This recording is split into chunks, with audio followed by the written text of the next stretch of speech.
السلام عليكم ورحمة الله وبركاته. أهلا بيكم في مطبخ نشوى الخطيب. اللهم صل وسلم وبارك على سيدنا محمد وعلى آله وأصحابه أجمعين. تنسوش الدعوة الحلوة من قلوب يوم بالرحمة، ربنا يرحمهم ويغفر لهم ويسامحهم أمتنا جميعا يا رب العالمين.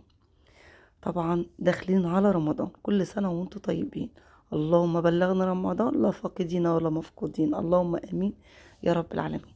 دي سمنة زبدة جاموس، زبدة جاموس.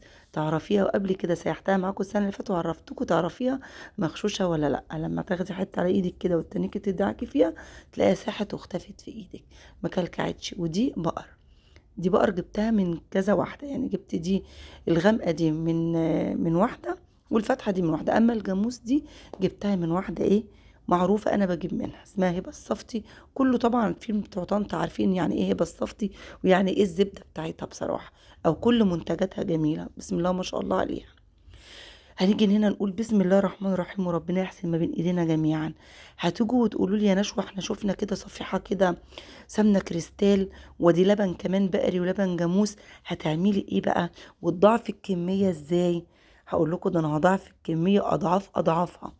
هعمل بسم الله ما شاء الله سمنه تكفيني السنه كلها، ب2 كيلو جاموس و2 كيلو بقر. طبعا هتعملي ايه؟ خليكم معايا واحده واحده، وهقول لكم طريقه تسييح الزبده وتضاعف اضعافها في الكميه بطريقه جميله، والريحه والترميله مش عايزه اقول لك. بسم الله ما شاء الله. حطينا ال2 كيلو الزبده الجاموس بتوعنا في حله، وهنيجي نحط ال2 كيلو وربع، الحته اللي نزلت دي ربع، ودي كيلو ودي كيلو. تمام. هنحطهم كده بقى ونسيبهم على النار على الهادي. اهم حاجة يا ست الكل ويا ست البنات وانتي بتسيحي الزبدة بتاعتك، ما تعليش نارك عليها، لان بتغلي وبتعمل رغاوي كتيرة وبتنزل كلها على البوتاجاز، وبتبقى غلطة مع كل واحدة بتيجي تسيح السمن. هقول لكم ما حصلتش معايا قبل كده؟ لا حصلت. هنا بسم الله ما شاء الله لبن جاموس مغلي وبارد. هنحط بقى قيمة 4 كوبايات، ال4 كوبايات دول بيجوا كيلو لبن. تمام. عايزة تزودي 4 كوبايات 5 كوبايات براحتك.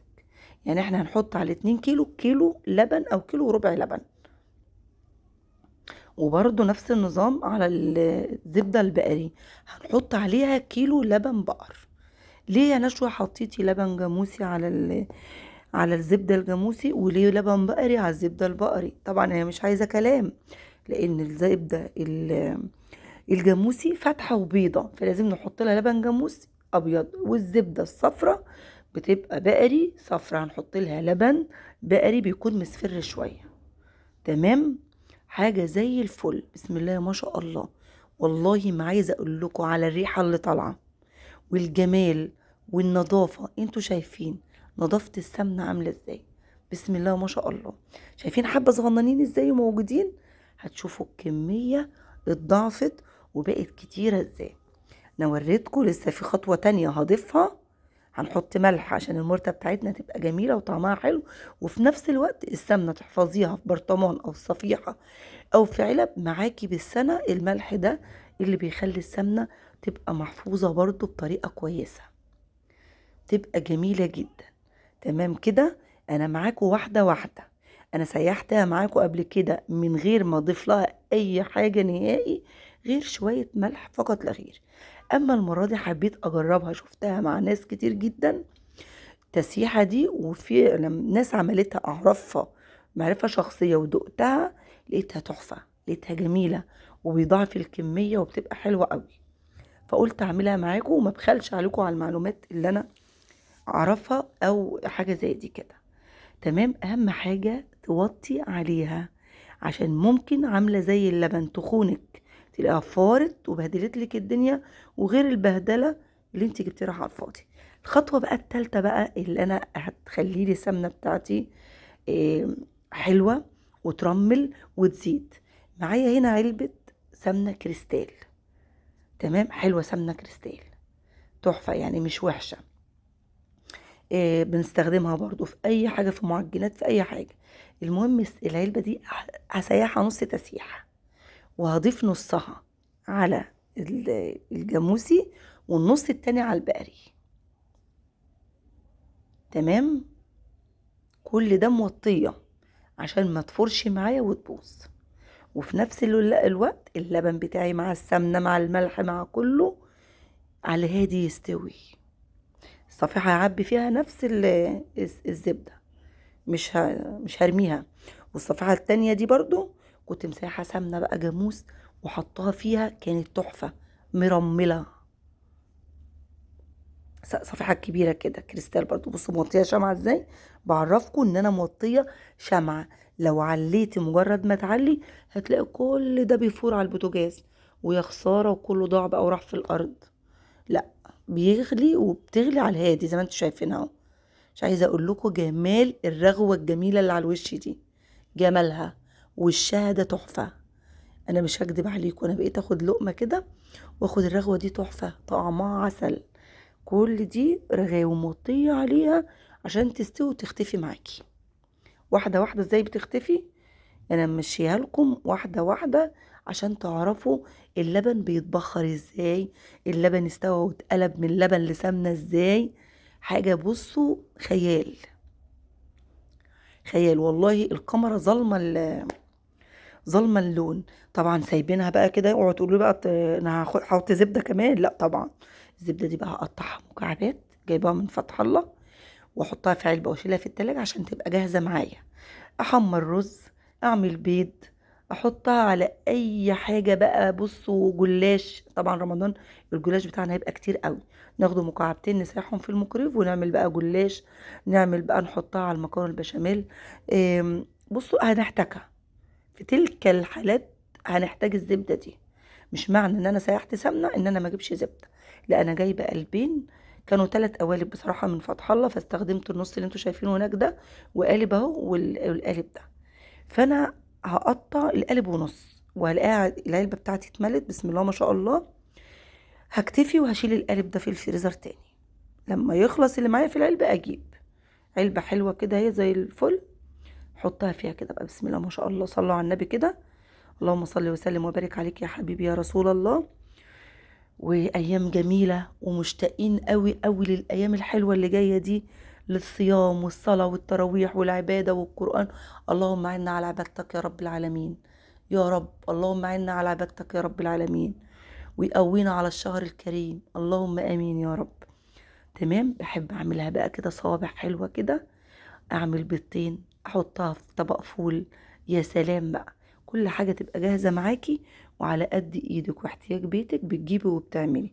وربنا يكرم الجميع ويعمر بيوتكم كلكم بالخير. اللهم امين يا رب. يعمر بيوتكم كلها بالخير. اللهم امين. بصوا ما شاء الله القالب، يعني بصوا قرب يملى العلبة. العلبة دي كبيرة على فكرة. ده بقى نص القالب اللي انا كنت بستخدمه من بداية الشهر. بجيب حاجتي بالشهر. عملتها برضو كده بصوا طرنشات كده على السريع. ست البيت الشاطرة اللي توفر وتدبر وتجيب في كل شهر، تجيب حاجة وتشيلها في الفريزر. كل ده على فكرة مش جايباه في شهر واحد. انا قالب بجيبه بقوم رمياه في الفريزر في التلاجة. قال ما بلاقي وادور اعمل. ساعات بدس بيها الرز تبقى عسل، ساعات بعمل بيها ام علي تبقى جميلة جدا. الزبدة دي تحفة وحلوة ومقطعة حتت كلها زي بعض. هقفلها واشيلها واشيل القالب التاني في الفريزر. هنا بصوا بقى رجعت لها، ابتدت الرغاوي تروح ازاي. معنى ان الرغاوي ابتدت تروح منها معنى ان اللبن اتبخر في الزبدة وبقى سمنة. بصوا يا سلام، بردت بقى. ومش عايزة اقول لكم على الجمال، على الجمال يا جدعان. اقسم بالله اللي هتجربها هتدعيلي، هتيجي تقول لي ايه الجمال ده يا نشوى. طبعا الصفيحة اهي. هناخد بقى الوش ده عشان انا بحب الطفس كده واكله بحتة لقمة كده، بيبقى عجمية تحفة. بحطها كده مع حتة المرتة وبتبقى يا سيدي. حطها في طبق كده وبعد ما تبرد خالص تحسي ان انت كده بتاكلي حاجة كده مرملة تحفة. هتقولي لي برضو ليه يا نشو ما حطيتش في برطمانات؟ انا عندي برطمانات، بس انا الصفيحة مطرحها سمنة ومش هتخسر ومش هيحصل لها حاجة لما احطها فيها واحفظها وتقعد معايا عادي جدا. زمان اهالينا كانوا بيسيحوا سمنة ويحطوها في صفايح. والست الشاطرة برضو اللي تدبر وتلاقي اي حاجة تعمل فيها، واهم حاجة ما يكونش فيها ضرر. والصفيح ما فيهوش ضرر، السمنة نقول بسم الله الرحمن الرحيم. صلوا على النبي كده، قول اللهم صل وسلم وبارك عليك يا حبيبي يا رسول الله. بصوا بسم الله ما شاء الله، اللهم صل على النبي. البتاعة دي 2 كيلو ونص، الصفيحة الكبيرة دي 2 كيلو ونص، اتملت على اخرها. بسم الله ما شاء الله، اللهم بارك، الف هنا وشفا. تمام. مش عايزه اقول لكم بقى على جمالها، ده لسه لما تجمد بقى وتشوفوا ترميلتها. دي بقى احطها على النار شويه، تاخد غلوه كمان كده جميله، تبقى حلوه كده. انا حطيتها كده على النار، تاخد غلوه حلوه برضو عشان لما احطها بقى مرته كده. يا سيدي بصوا الجمال، بصوا بقى لما بتبتدي تجمد كمان اكتر، بصوا التحفه. الريحه مش عايزه اقول لكم على الطعامه والجمال، ولا المرتة دي وجمالها. بصوا الزبدة الصفراء، يا صفايح الزبدة سايحة. وده عبيت لي كمان علبة اهي من بتاعة المربى ونص برطمان. شفتوا ضعفة الكمية ازاي؟ 2 كيلو ونص وكيلو ونص وكيلو ونص وبرطمان. بسم الله ما شاء الله، ضعفة الكمية بزيادة، تكفيكي السنة وزيادة. ما شاء الله ما شاء الله. يعني الكاميرا ظالمه اللون والله، بس استنوا بقى شويه لما السمنه دي تجمد، هتشوفوها دلوقتي في اخر الفيديو.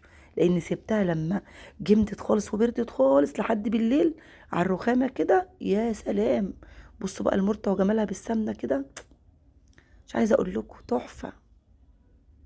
بوريكم كده سمنه كده من الجناب سايحه ازاي، سندوتشات بقى واديله بقى، وبصوا كل راحه جايه عليها، جميله جميله. يعني عملت كميه. عارفين طبعا العلبة دي ان هي كبيرة، الموفرة كبيرة دي 2 كيلو ونص. بصوا بقى، بصوا الترميلة، الترميلة التحفة لما جمدت وسبتها لحد بالليل على الرخامة. بصوا منظر الترميلة ازاي في المعلقة عاملة ازاي. الله اكبر، الله اكبر عليك يا نشوى. ايه الجمال ده، الترميلة والريحة خطيرة. اتحداكي لو ما عملتوشي ودعتولي دعوة من قلبكم. بصوا بقى البقري بقى، البقري وجماله والترميلة والريحة. يا سيدي يا سيدي ويا ألف يا سيدي. بصوا الترميلة في ايدي عاملة ازاي، بصوا الجمال. اقسم بالله يا جماعة انا لما بحلف من فراغ، جميلة تحفة. اعملوها وادعولي.